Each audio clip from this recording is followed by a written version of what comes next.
19살 화영대 위에서 살이 타들어가는 냄새를 직접 맡아본 적 있으신가요? 저는 있습니다. 제 살이었거든요. 밧줄이 손목을 파고드는데 피가 흘러내렸고 발밑에서 올라오는 불길이 발목을 핥기 시작했을 때 군중 수천 명이 구경하고 있었습니다. 어떤 사람들은 울었고 어떤 사람들은 저주를 퍼부었고 대부분은 그냥 구경거리를 즐기고 있었죠. 제가 뭘 했길래 이렇게 됐을까요? 프랑스를 구했습니다. 왕이 없던 나라에 왕을 세웠고 영국군에게 짓밟히던 땅을 되찾았어요. 그런데 그 왕은 지금 어디 있을까요? 궁전에서 편하게 와인이나 마시고 있겠죠. 제가 직접 왕관을 씌워준 그 인간은 저를 팔아넘긴 돈으로 잔치를 벌이고 있을지도 몰라요. 바지를 입었다는 이유로, 남자들보다 전쟁을 잘했다는 이유로, 하느님의 목소리를 들었다는 이유로 저는 마녀가 됐습니다. 프랑스를 구한 영웅에서 화영대의 장작으로 전락한 거죠. 제 이름은 잔다르크. 나라를 구하고 그 나라에게 버림받은 19살 소녀입니다. 제 이야기를 들려드릴게요. 1412년 프랑스 동쪽 끝자락 돔네미라는 마을에서 태어났는데 지도에도 제대로 표시되지 않는 작은 시골이었거든요. 아버지 자크는 손이 거칠고 성질도 거친 농부였고 어머니 이자벨은 성인들 이야기를 입에 달고 사는 독실한 신자였습니다. 부모님의 계획은 간단했어요. 저를 16살쯤 시집 보내서 평범한 농부의 아내로 만드는 거였죠. 매일 새벽에 일어나서 기도하고 밭에 나가서 등이 휘도록 일하고 해가 지면 또 기도하는 게 전부인 삶이었는데 문제는 전쟁이었습니다. 100년 전쟁이 한창이었거든요. 이름 그대로 100년 넘게 이어진 전쟁인데 영국군이 프랑스 땅을 짓밟고 다녔고 부르곤 유파는 같은 프랑스인이면서 영국 편을 들었어요. 교회 종소리가 울리면 기도 시간이 아니라 도망칠 시간이라는 뜻이었고 영국 기병대가 지나간 마을은 잿더미가 됐습니다. 비명소리와 연기 냄새가 일상이었던 시대에 태어난 거죠. 13살이 되던 해 여름, 제 인생이 완전히 바뀌었습니다. 정원에서 일하고 있었는데 갑자기 공기가 이상해졌어요. 한여름인데 숨을 쉬면 입김이 보일 정도로 차가워졌고 눈앞이 번쩍하더니 빛나는 형체들이 나타났습니다. 성 미카엘, 성 카타리나, 성 마르가리타였어요. 대천사와 성녀들이 농부의 딸 앞에 나타난 겁니다. 그분들 목소리가 머릿속에서 대성당 종처럼 울려 퍼졌는데 프랑스에서 영국군을 몰아내고 왕세자를 왕으로 만들라는 명령이었어요. 무릎이 저절로 땅에 꿇어졌고 일주일 동안 멍이 가시지 않았습니다. 13살짜리 농부의 딸에게 나라를 구하라니 미친 소리처럼 들리겠지만 저는 그 목소리가 하느님에게서 왔다는 걸 확신했어요. 문제는 저 말고는 아무도 믿지 않는다는 거였죠.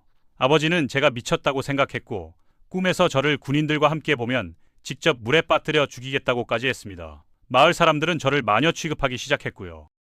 3년을 기다렸습니다. 성인들의 목소리는 계속해서 저를 재촉했고 프랑스의 상황은 매일 나빠지고 있었어요. 영국군이 오를레앙을 포위했고 이 도시가 떨어지면 프랑스는 끝이었습니다. 왕세자 샤를은 왕관도 쓰지 못한 채 숨어 지내고 있었고 프랑스 귀족들은 서로 싸우느라 정신이 없었죠.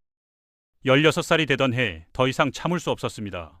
보클렐르의 영주 로베르드 보드리크루를 찾아갔어요. 농부의 딸이 영주를 만나겠다고 하니까 문지기들이 비웃었고 첫 번째도 쫓겨나고 두 번째도 쫓겨났습니다. 하지만 세 번째 방문에서 제가 예언을 했거든요. 프랑스군이 청어 전투에서 참패할 거라고 했는데 며칠 후 정말로 그 소식이 전해진 겁니다. 로베르 영주의 표정이 달라졌어요. 더 이상 미친 소녀가 아니라 진짜 하느님의 메신저일지도 모른다고 생각하기 시작한 거죠. 결국 병사 몇 명과 말을 내어줬고 저는 드디어 왕세자를 만나러 떠날 수 있었습니다. 남자 옷을 입었어요. 치마를 입고 적진을 뚫을 수는 없으니까요. 11일 동안 영국군 점령지를 통과해서 신홍으로 갔는데 밤에만 이동하고 낮에는 숨어 지냈습니다. 영국군 순찰대를 몇 번이나 마주칠 뻔했고 한 번만 잡혔어도 끝이었어요. 강간당하고 죽거나 영국에 팔려가거나 둘 중 하나였겠죠. 하지만 하느님이 보호해 주셨습니다. 신홍궁전에 도착했을 때 왕세자 샤를은 저를 시험하려고 했어요. 300명의 귀족들 사이에 숨어서 다른 사람을 왕세자인 척 세워놨는데 저는 단번에 진짜를 알아봤습니다. 샤를에게 다가가서 아무도 모르는 비밀을 귓속말로 말해줬더니 얼굴이 하얘지더군요. 그가 혼자서 하느님께 기도하며 했던 말이었거든요. 그 순간 샤를은 저를 믿기 시작했습니다. 하지만 군대를 맡기기 전에 검증이 필요했어요. 푸아티에로 보내져서 몇 주 동안 교회 학자들에게 신문당했습니다. 이단인지 마녀인지 확인하려고 온갖 함정 질문을 던졌는데 글을 읽을 줄도 쓸 줄도 모르는 농부의 딸이 신학 박사들을 상대로 버텨낸 거예요. 하느님의 은총 안에 있느냐고 물었을 때 저는 이렇게 대답했습니다. 있다면 거기 머물게 해주시고 없다면 넣어주시길 바란다고요. 학자들은 말문이 막혔어요. 어떻게 대답해도 이단으로 몰 수 있는 질문이었는데 저는 빠져나간 겁니다. 결국 저는 이단이 아니라는 판정을 받았고 하얀 갑옷과 깃발을 받았습니다.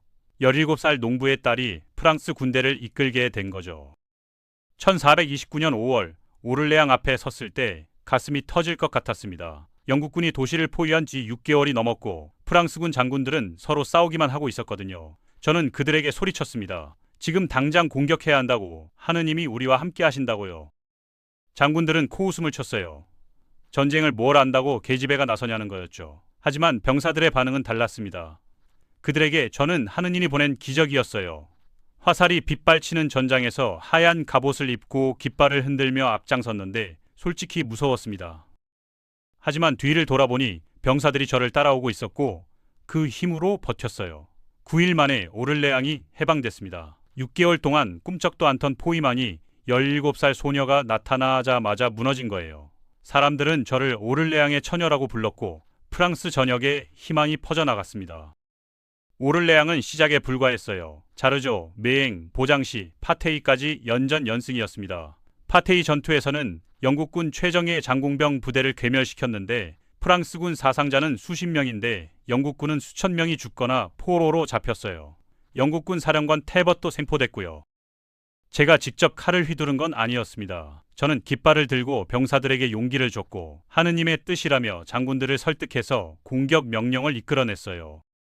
프랑스군 병사들은 저를 따라 지옥에라도 갈 기세였고 영국군은 마녀라고 부르며 두려워했죠. 사실 두려워서 마녀라고 부른 거예요. 농부의 딸에게 지고 있다는 현실을 받아들일 수 없었으니까요. 7월 17일 랭스 대성당에서 역사적인 순간이 펼쳐졌습니다. 샤를 7세의 대관식이었어요. 프랑스 왕은 전통적으로 랭스에서 대관식을 치러야 정통성을 인정받는데 그동안 영국군이 점령하고 있어서 불가능했거든요. 제가 길을 뚫은 겁니다. 대성당 안에서 샤를이 왕관을 쓸 때 저는 깃발을 들고 그 옆에 서 있었어요. 눈물이 났습니다. 하느님이 명령하신 두 가지 임무 중 하나를 완수한 거였으니까요. 영국군을 몰아내고 왕을 세우라던 그 명령 말이에요. 하지만 지금 생각하면 그게 제 인생의 정점이었고 거기서부터 내리막이 시작됐습니다. 왕이 된 샤를은 갑자기 달라졌어요. 대관식이 끝나자마자 전쟁에 흥미를 잃은 것 같았습니다. 귀족들과 협상하고 정치적 계산을 하느라 바빴고 저는 점점 불편한 존재가 되어갔죠. 9월에 파리를 공격했는데 화살이 허벅지를 관통했습니다. 피가 쏟아지는데도 계속 싸우려고 했지만 왕이 철수 명령을 내렸어요. 강제로 전장에서 끌려나왔고 파리 공격은 중단됐습니다. 그때 처음으로 배신당한다는 느낌을 받았어요. 제가 왕으로 만들어졌는데 이젠 제가 너무 유명해져서 부담스러운 건가 싶었습니다. 영웅이 왕보다 인기가 많으면 안 되니까요. 1430년 5월 콩피에뉴에서 운명의 날이 찾아왔습니다. 부르고뉴군과 싸우다가 퇴로가 끊겼어요. 아군이 성문을 닫아버린 겁니다. 저를 안에 넣어주지 않은 거예요. 말에서 끌어내려졌을 때 세상이 무너지는 것 같았습니다. 부르고뉴군은 저를 영국에 팔아넘겼는데 금화 하나만 리브르를 받았다고 하더군요. 왕자의 몸값과 맞먹는 금액이었어요. 프랑스를 구한 영웅의 가격이 정해진 거죠. 샤를 7세는 몸값을 내지 않았습니다. 구출 시도도 없었고요. 제가 왕관을 씌워준 그 사람은 저를 완전히 버렸어요. 배신이라는 말로는 부족합니다. 제 심장을 칼로 도려낸 것 같았어요. 루앙의 탑에 갇혔습니다. 영국 병사 5명이 24시간 감시했는데 밤에도 쇠사슬에 묶여 있어야 했어요. 남자 옷을 계속 입었습니다. 치마를 입으면 무슨 일이 일어날지 뻔했으니까요. 그 병사들 눈빛이 어땠는지 말하지 않아도 상상이 가시겠죠. 탈출을 시도했어요. 70피트 높이의 탑에서 뛰어내렸는데 기적적으로 살아남았습니다. 온몸이 부서지는 줄 알았지만 죽지는 않았거든요. 하지만 다시 잡혔고 감시는 더 철저해졌죠. 영국은 저를 마녀로 만들어서 죽이고 싶었어요. 그래야 샤를 7세의 대관식도 무효가 되고 프랑스군의 사기도 꺾을 수 있으니까요. 1431년 1월 재판이 시작됐습니다. 피에르 코숑이라는 주교가 맡았는데 이름이 프랑스어로 돼지라는 뜻이에요. 이름값을 했죠. 혐의가 70개가 넘었는데 이단, 마법, 남장이 주요 죄목이었습니다. 바지를 입은 게 죄라니 지금 생각하면 황당하지만 그때는 목숨이 걸린 문제였어요. 40명이 넘는 학자들과 주교들이 저를 신문했는데 함정 질문을 끊임없이 던졌습니다. 목소리들이 진짜냐고 물었을 때 저는 확신에 차서 대답했어요. 진짜라고. 하느님이 보내신 거라고요. 하느님의 은총 안에 있느냐는 질문에는 이렇게 답했죠. 있다면 거기 머물게 해주시고 없다면 넣어주시길 바란다고요. 글도 못 읽는 농부의 딸이 신학자들을 상대로 논쟁에서 밀리지 않은 겁니다. 5월 24일 생투항 묘지로 끌려갔습니다. 화영대가 바로 앞에 있었고 지금 서명하지 않으면 당장 불태우겠다고 협박했어요. 저도 사람이니까 무서웠습니다. 19살이었고 죽고 싶지 않았어요. 떨리는 손으로 서류에 서명했습니다. 목소리들이 거짓이었다고 제가 속았던 거라고 인정하는 내용이었죠. 서명하는 순간 영혼이 찢어지는 것 같았어요. 살기 위해 제가 믿는 진실을 부정한 겁니다. 종신감금으로 감형됐지만 마음속은 지옥이었어요. 성인들의 목소리가 들리지 않았고 제가 누구인지도 모르겠더군요. 살았지만 산 게 아니었습니다. 며칠을 번민했어요. 거짓말쟁이로 살 것인가, 순교자로 죽을 것인가. 결국 답은 하나였습니다. 다시 남자 옷을 입었어요. 그건 곧 사형 선고였거든요. 재판관들이 달려왔을 때 저는 말했습니다. 목소리들은 진짜였다고. 서류에 서명한 건 불이 무서워서였다고요. 후회하지 않았습니다. 거짓으로 사는 것보다 진실로 죽는 게 나으니까요. 제 목소리로 제 운명을 선택한 거예요.